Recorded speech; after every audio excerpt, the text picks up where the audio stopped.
सर्दियों की सुबह और वो हाथ पैरों की रूखी खिंची खिंची त्वचा और कभी-कभी एड़ियों में गहरी दरारें। हम्म ये एक जानी पहचानी कहानी है ना? बिल्कुल। हमें से ज्यादातर लोगों के लिए ये सर्दी का एक हिस्सा है। लेकिन ये सिर्फ एक कॉस्मेटिक समस्या नहीं है, असल में इसके पीछे एक पूरा विज्ञान है। एग्जैक्टली और आज हम इसी विज्ञान की गहराइयों में उतरेंगे। हम समझेंगे कि त्वचा की सबसे बाहरी परत पर आणविक स्तर यानी मॉलिक्यूलर लेवल पर असल में क्या होता है, और फिर हम इसके समाधान के लिए मौजूद अलग अलग दृष्टिकोणों को देखेंगे। हाँ, आज हमारे पास जो स्रोत हैं वे इस विषय पर एक बहुत ही व्यापक नजरिया पेश करते हैं। इसमें वैज्ञानिक कारण हैं, लक्षण हैं और फिर उपचार के 3 प्रमुख रास्ते भी शामिल हैं। हाँ, एलोपैथी, आयुर्वेद और हमारे अपने सरल घरेलू नुस्खे। तो हमारा मकसद ये समझना है कि ये अलग अलग तरीके समस्या को कैसे देखते हैं।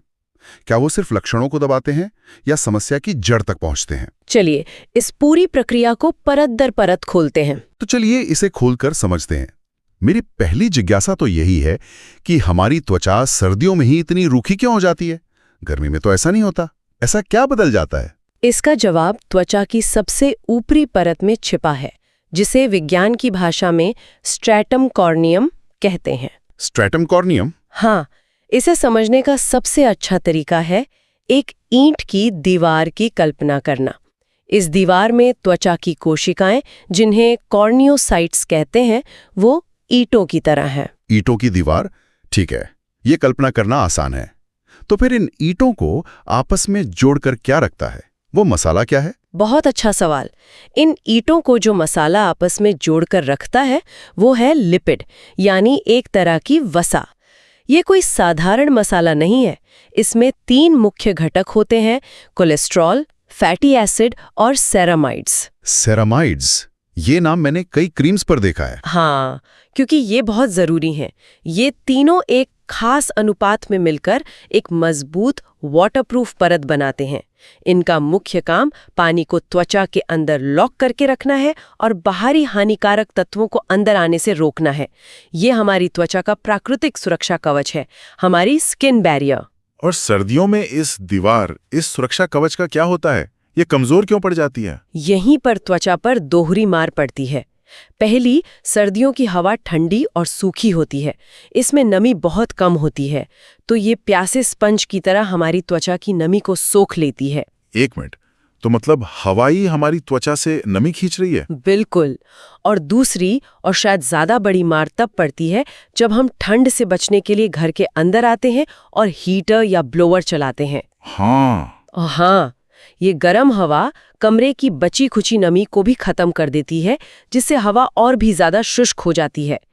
ये हमारी त्वचा की दीवार से न सिर्फ नमी बल्कि उसे जोड़ने वाले प्राकृतिक तेल यानी लिपिड्स दोनों को छीन लेता है। अरे वाह, मतलब हम ठंड से बचने के लिए जो करते हैं वही हमारी त्वचा के लिए और बुरा साबित होता है। एग्जैक्टली। और हम अपने आदतों से इस नुकसान को और बढ़ा देते हैं। सर्दियों में गर्म पानी से देर तक नहाना कितना अच्छा लगता है ना? बहुत ज्यादा। लेकिन ये गर्म पानी त्वचा के लिपिड्स को यानी उस मसाले को घोलकर बहा देता है। साथ ही कठोर झाग वाले साबुन का इस्तेमाल इस सुरक्षात्मक दीवार को और भी ज्यादा नुकसान पहुंचाता है। मैं तो यहाँ खुद को दोषी महसूस कर रहा हूँ। सर्दियों में गर्म पानी से नहाना तो जैसे एक रिवाज है। हम सब करते हैं, बस हमें ये समझना है कि उस रिवाज की एक कीमत हमारी त्वचा चुकाती है। नतीजा होता है ट्रांस एपिडर्मल वाटर लॉस। ये थोड़ा मुश्किल नाम है। नाम थोड़ा मुश्किल है, पर असल में इसका मतलब है कि आपकी त्वचा का पानी धीरे धीरे हवा में भाप बनकर उड़ रहा है। वो जो आपको खिंचाव महसूस होता है ना, वो आपकी त्वचा का नमी खोने का सिग्नल है। तो ये सिर्फ त्वचा के रूखे महसूस होने से कहीं ज्यादा है। ये एक पूरी प्रक्रिया है जो हमारी दीवार को कमजोर कर देती है। इसके और क्या-क्या लक्षण हो सकते हैं जिन पर हमें ध्यान देना चाहिए इससे पहले कि बात बिगड़ जाए? हाँ, इन लक्षणों को सही समय पर पहचानना बहुत जरूरी है। पहला और सबसे आम लक्षण है रूखी और खुरदरी त्वचा। त्वचा सिकुड़ी हुई लगती है और छूने पर रेत जैसी महसूस होती है। सतह पर सफेद पपड़ी या परतें दिख सकती हैं। ये पहला संकेत है। हाँ, ये पहला संकेत है कि दीवार में दरारें आने लगी हैं। और जब ये स्थिति और बिगड़ जाती है तब असल में दरारें पड़ने लगती हैं ना, जिन्हें फिशर कहते हैं। बिल्कुल। फिशर एक गंभीर लक्षण है, खासकर एड़ियों और हथेलियों पर, जहां त्वचा मोटी होती है। जब त्वचा की दीवार बहुत ज्यादा नमी और लिपिड खो देती है तो वो अपनी लचक भी खो देती है। ऐसे में जब उस पर शरीर का वजन पड़ता है या खिंचाव आता है तो वो टूट जाती है, जैसे सूखी मिट्टी फट जाती है। बिल्कुल वैसे ही ये दरारें इतनी गहरी हो सकती हैं कि उनमें से खून भी निकल सकता है और वे बहुत दर्दनाक हो सकती हैं। और ये जो खुजली होती है वो तो सबसे ज्यादा परेशान करती है। कभी कभी तो बिना वजह ही त्वचा में खुजलाहट होने लगती है। इसका उस टूटी हुई दीवार से क्या कनेक्शन है? इसका सीधा कनेक्शन है। जब त्वचा का सुरक्षा कवच यानी वो लिपिड की परत टूट जाती है तो हमारी त्वचा के नीचे मौजूद नर्व एंडिंग्स यानी तंत्रिका के सिरे ज्यादा संवेदनशील हो जाते हैं। अच्छा। हाँ, और बाहरी वातावरण के संपर्क में आ जाते हैं। यही वजह है कि जरा सी हवा या कपड़े की रगड़ से भी तेज खुजली होने लगती है, और जब हम उसे खुजलाते हैं तो दीवार को और नुकसान पहुंचाते हैं, जिससे जलन, लालिमा और सूजन भी आ सकती है। तो हमने समझ लिया कि हमारी त्वचा की दीवार सर्दियों में क्यों टूटने लगती है। अब बात करते हैं मरम्मत की। हमारे सूत्रों के मुताबिक इस दीवार को ठीक करने के 3 अलग-अलग ब्लूप्रिंट हैं।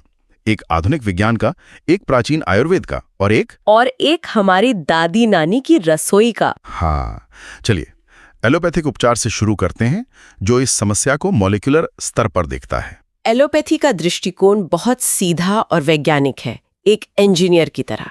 इसका लक्ष्य है टूटी हुई दीवार की तुरंत मरम्मत करना, खोई हुई नमी को वापस लाना और लक्षणों को नियंत्रित करना। और इसकी पहली रक्षा पंक्ति क्या है? इसकी पहली रक्षा पंक्ति है मॉइस्चराइजर। लेकिन ये सिर्फ साधारण क्रीम नहीं है। इन्हें 3 कैटेगरी में बांटा जा सकता है। 3 कैटेगरी? मैं तो सोचता था कि सभी मॉइस्चराइजर एक जैसे ही होते हैं। नहीं, तीनों का काम अलग अलग है। पहले है ऑक्लूसिव्स, जैसे पेट्रोलियम जेली या वैसलिन या लेनोलिन। ये त्वचा के ऊपर एक पतली वाटरप्रूफ परत बना देते हैं। सोचिए जैसे आपने अपनी टूटी दीवार पर एक प्लास्टिक शीट लगा दी हो, ताकि अंदर की बची कुची नमी बाहर ना उड़ सके। बिल्कुल। ये पानी को बाहर जाने से रोकता है। दूसरे हैं ह्यूमेक्टेंट्स, जैसे ग्लिसरीन या हाइलुरोनिक एसिड। ये पानी के चुंबक की तरह काम करते हैं। ये हवा से और त्वचा की गहरी परतों से पानी को खींचकर सबसे ऊपरी सूखी परत तक लाते हैं। अच्छा, तो ये पानी की सप्लाई देते हैं। और तीसरी कैटेगरी? तीसरी और सबसे जरूरी कैटेगरी है एमोलियंस। इनमें आते हैं सेरामाइड्स, फैटी एसिड्स। ये मानो दीवार में सीधे नया मसाला भरने जैसा है। ओ, जिनकी कमी हुई थी वही वापस डाल दो। एग्जैक्टली। ये वही लिपिड्स हैं जो हमारी त्वचा में प्राकृतिक रूप से पाए जाते हैं। तो सेरामाइड्स वाली क्रीम सीधे उस कमी को पूरा करती है जिससे दीवार कमजोर हुई थी। एक अच्छे मॉइस्चराइजर में अक्सर इन तीनों का कॉम्बिनेशन होता है। ये तो बहुत दिलचस्प है। लेकिन तब क्या, जब एड़ियों की त्वचा मोटी और सख्त हो जाती है, उस पर तो शायद ये क्रीम्स काम नहीं करती होंगी। सही पकड़ा आपने। उस मोटी मृत त्वचा की परत के कारण मॉइस्चराइजर अंदर जा ही नहीं पाता। यहाँ पर डॉक्टर कुछ ऐसा देते हैं जिसे केराटोलिटिक एजेंट्स कहते हैं। केराटोलिटिक, ये क्या होता है? देखिए, नाम भले ही मुश्किल लगे पर काम सरल है। यूरिया, लैक्टिक एसिड या सैलिसिलिक एसिड वाले लोशन। ये तत्व उस मोटी, सख्त हो चुकी डेड स्किन को धीरे धीरे गलाने का काम करते हैं। गलाने का काम? ये सुनने में थोड़ा डरावना लगता है। नहीं, बिल्कुल नहीं। इसे आप त्वचा के लिए एक बहुत ही सौम्य केमिकल एक्सफोलिएशन समझ सकते हैं। ये एजेंट्स उस केराटिन प्रोटीन के बॉन्ड्स को तोड़ते हैं जिससे त्वचा की मोटी परत बनी होती है। अच्छा, तो ये परत को हटाते हैं? हाँ, उदाहरण के लिए 10% से 20% यूरिया वाली क्रीम त्वचा को हाइड्रेट करने और हल्की फुल्की मृत त्वचा को हटाने का काम करती है। लेकिन अगर दरारें बहुत गहरी हैं और त्वचा बहुत मोटी है तो डॉक्टर 40% तक यूरिया वाली क्रीम दे सकते हैं। ओह, तो कॉन्सेंट्रेशन का सारा खेल है। बिल्कुल। इसी तरह सैलिसिलिक एसिड भी काम करता है। ये उस गोंद को घोल देता है जो मृत कोशिकाओं को चिपकाए रखती है। और अगर मामला बहुत ज्यादा गंभीर हो, दरारें गहरी हों या उनमें इन्फेक्शन हो गया हो, तब क्या होता है? ऐसे गंभीर मामलों में खुद इलाज करना खतरनाक हो सकता है और डॉक्टर से सलाह लेना बहुत जरूरी हो जाता है। अगर दरारें संक्रमित हैं, मतलब उनमें से पस आ रहा हो या लालिमा बहुत बढ़ गई हो, तो डॉक्टर टॉपिकल या ओरल एंटीबायोटिक्स दे सकते हैं। और सूजन और खुजली के लिए? अगर सूजन और खुजली बहुत ज्यादा है तो डॉक्टर कुछ समय के लिए हल्की स्टेरॉइड क्रीम जैसे कि हाइड्रोकार्टिसोन लिख सकते हैं। ये क्रीम त्वचा की सूजन पैदा करने वाली प्रतिक्रिया को शांत करती हैं। मैंने मेडिकल स्किन ग्लू के बारे में भी सुना है, क्या वो भी इस्तेमाल होता है? हाँ, कुछ मामलों में जब दरारें बहुत चौड़ी और दर्दनाक होती हैं तो डॉक्टर उन्हें बंद करने के लिए डर्मा बॉन्ड जैसे मेडिकल स्किन ग्लू का इस्तेमाल कर सकते हैं। ये दरार के दोनों सिरों को चिपका देता है, जिससे दर्द में तुरंत राहत मिलती है और हीलिंग की प्रक्रिया तेज हो जाती है। तो यहाँ पर यह याद दिलाना बहुत ज़रूरी है कि स्टेरॉइड, रेटिनॉइड्स या हाई कॉन्सेंट्रेशन वाली यूरिया क्रीम जैसी शक्तिशाली दवाओं का इस्तेमाल हमेशा डॉक्टर की देखरेख में ही करना चाहिए। बिल्कुल, इनके साइड इफेक्ट्स हो सकते हैं और इनका गलत इस्तेमाल फायदे की जगह नुकसान कर सकता है। ठीक है, तो एलोपैथी का तरीका काफ़ी सीधा है। जो चीज़ कम हो गई है उसे बाहर से लगा दो और जो परत खराब हो गई है उसे हटा दो। पर आयुर्वेद इसे कैसे देखता है? क्या वो भी सिर्फ बाहरी लेप लगाने की बात करता है? ये बहुत महत्वपूर्ण सवाल है। आयुर्वेद इस समस्या को सिर्फ त्वचा की सतह पर नहीं देखता, वो इसे शरीर के अंदर वात दोष के बढ़ने से जोड़कर देखता है। वात दोष? हाँ, वात का स्वभाव रूखा और ठंडा होता है, ठीक सर्दियों की हवा की तरह। जब शरीर में वात बढ़ता है तो वो त्वचा की नमी को सोख लेता है। इसलिए आयुर्वेद का फोकस सिर्फ दीवार के ऊपरी मरम्मत पर नहीं, बल्कि पूरी दीवार को अंदर और बाहर दोनों तरफ से पोषण देने पर है, ताकि वो खुद अपनी मरम्मत कर सके। तो इसमें किस तरह के सामग्रियों का इस्तेमाल होता है? आयुर्वेद में 2 मुख्य प्रक्रियाएं हैं, स्नेहन यानी तेल लगाना और लेपन यानी औषधीय लेप लगाना। स्नेहन के लिए तिल का तेल सबसे अच्छा माना गया है, क्योंकि यह वात को शांत करता है। और लेपन के लिए? लेपन के लिए इन तेलों में हल्दी, नीम पाउडर और ताज़ा एलोवेरा मिलाकर लेप बनाया जाता है। नीम का तेल, कुकुमादि घृत और गाय का घी भी दरारों को भरने में मदद करते हैं। ये सिर्फ मॉइस्चराइजर नहीं है, ये औषधियां हैं जो त्वचा को हील करती हैं। आयुर्वेद में मधुचिष्ठा मतलब शहद का मोम, चंदन और यष्टि मधु का भी जिक्र है। यहाँ लक्ष्य सिर्फ नमी लौटाना नहीं, बल्कि त्वचा के प्राकृतिक संतुलन को वापस लाना है। एलोपैथी और आयुर्वेद तो ठीक है, लेकिन कई बार हमें तुरंत कुछ चाहिए होता है जो घर पे ही मिल जाए। पीढ़ियों से हमारी रसोई में ऐसी कौन सी चीजें हैं जो इस समस्या में काम आती रही हैं? क्या उनके पीछे भी कोई विज्ञान है? बिल्कुल है। ये नुस्खे पीढ़ी दर पीढ़ी चले आ रहे हैं और इनके पीछे भी एक सरल विज्ञान है। जैसे गुनगुने पानी में नमक और नींबू डालकर पैरों को भिगोना। हाँ, ये तो मैंने बहुत सुना है। यहाँ गुनगुना पानी और नमक मोटी त्वचा को नरम करते हैं, जिससे मृत त्वचा को प्यूमिक स्टोन या फुट स्क्रबर से हटाना आसान हो जाता है। और नीम हल्दी का लेप, वो तो हर घर में इस्तेमाल होता है। हाँ, क्योंकि नीम में शक्तिशाली एंटीबैक्टीरियल और एंटी फंगल गुण होते हैं और हल्दी अपने एंटी इन्फ्लेमेटरी और हीलिंग गुणों के लिए जानी जाती है। यह लेप न सिर्फ दरारों को भरता है, बल्कि खुले घावों में संक्रमण को भी रोकता है। शहद के बारे में क्या? शहद का इस्तेमाल भी इसी तरह काम करता है।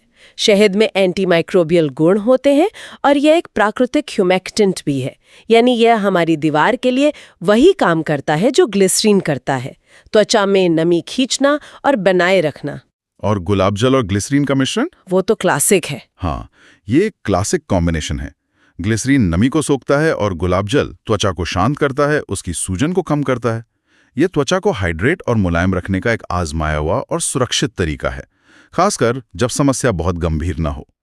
तो इन सब का मतलब क्या है?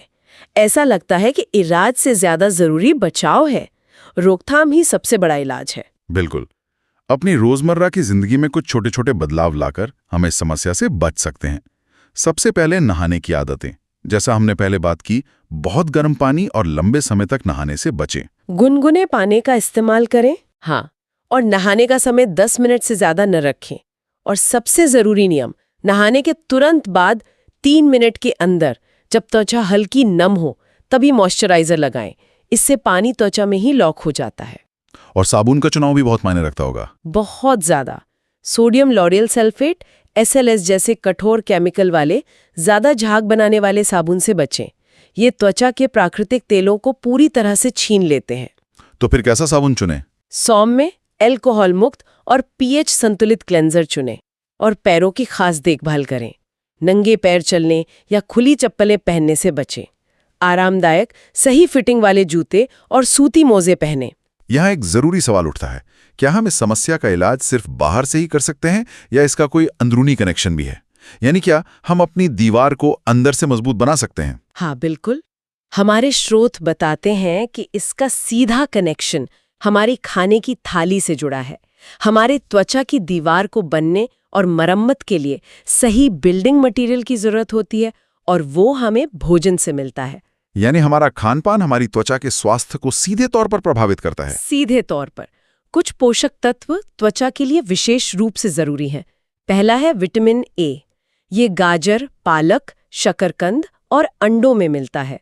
ये त्वचा की ऊपरी परत को स्वस्थ रखने और उसकी मरम्मत में मदद करता है। और विटामिन ई? विटामिन ई जो बादाम, अखरोट, सूरजमुखी के बीज में होता है, ये एक शक्तिशाली एंटीऑक्सीडेंट है और हमारे लिपिड बैरियर को फ्री रेडिकल डैमेज से बचाता है। और विटामिन सी के बारे में तो हमने सुना है कि वो त्वचा के लिए बहुत अच्छा होता है। हाँ, क्योंकि विटामिन सी कोलेजन बनाने के लिए जरूरी है। कोलेजन वो प्रोटीन है जो त्वचा को उसकी संरचना और मजबूती देता है। ये हमारी दीवार का स्टील फ्रेम है। त्वचा की मरम्मत के लिए ये अनिवार्य है। ये किसमें मिलता है? अमरूद, संतरा, कीवी और शिमला मिर्च में भरपूर होता है। और आखिर में ओमेगा 3 फैटी एसिड। ये अलसी, चिया सीड्स, अखरोट और फैटी फिश में मिलता है। ये त्वचा की उस लिपिड परत यानी मसाले को मजबूत करता है जिसकी बात हमने शुरू में की थी। और पानी? हाँ, इन सब के साथ सबसे बुनियादी चीज हाइड्रेशन। दिन में 2-3 लीटर पानी पीना, और अगर आप हीटर वाले कमरे में ज्यादा समय बिताते हैं तो ह्यूमिडिफायर का इस्तेमाल करना भी त्वचा के लिए बहुत फायदेमंद है। ये हवा में नमी लौटाता है जिससे त्वचा कम सूखती है। तो हमने त्वचा की लिपिड परत से लेकर हमारे खाने की थाली में मौजूद पोषक तत्वों तक की यात्रा की। एक बात तो साफ है, त्वचा की देखभाल सिर्फ क्रीम लगाने तक सीमित नहीं है। ये एक 360 डिग्री अप्रोच है। बिल्कुल सही। एलोपैथी, आयुर्वेद या घरेलू नुस्खे, सभी का लक्ष्य एक ही है, त्वचा की सुरक्षात्मक दीवार को फिर से बनाना, सूजन को कम करना और नमी लौटाना। हर रास्ते की अपनी ताकत है। तो सबसे अच्छा तरीका क्या है? सबसे अच्छा तरीका अक्सर इन सभी से कुछ तत्वों को मिलाकर अपनी जरूरत के हिसाब से एक व्यक्तिगत रूटीन बनाना होता है। जाते जाते एक विचार। हमारे स्रोत सर्दियों में होने वाले रूखेपन के इलाज पर ध्यान केंद्रित करते हैं, जो एक मौसमी समस्या है, लेकिन ये सोचने पर मजबूर करता है। आज की हमारी वातानुकूलित जिंदगी में, जहां हम गर्मियों में एसी और सर्दियों में हीटर में रहते हैं, यानी हर समय एक कृत्रिम शुष्क वातावरण में, हाँ, तो क्या हमने अनजाने में अपनी त्वचा के लिए एक स्थायी सर्दी का माहौल बना दिया है, जिससे हमें लगातार एक ऐसी समस्या से जूझना पड़ रहा है जो कभी सिर्फ मौसमी हुआ करती थी?